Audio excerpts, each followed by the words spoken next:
So Karol Rathaus is a very unusual figure from my point of view because he also didn't fall into the natural post-war, late post-war revival of interest in those composers that were condemned by the Nazis.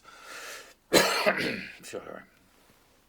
So the Nazis had many enemies that they declared. One were modernists. So Rathaus fell into that category, sort of. He wasn't a radical modernist, but he was a modernist composer. He wasn't a composer in a kind of regressive, old-fashioned Richard Strauss style of composition.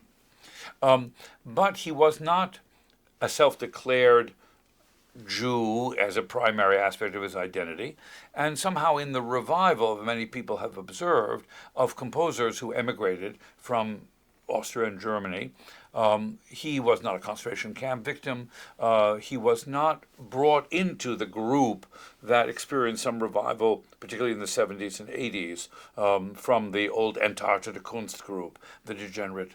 He somehow has fallen between the cracks. He hasn't been taken up by the sort of category of Holocaust victims and Second World War survivors or victims. He doesn't fall into that category neatly, and he doesn't fall into the category of a radical modernist of his period.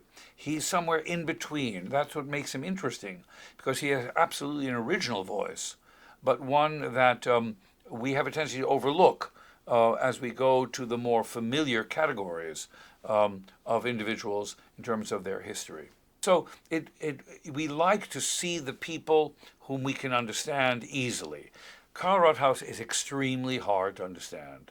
A wonderful composer, but he doesn't fit into a neat category.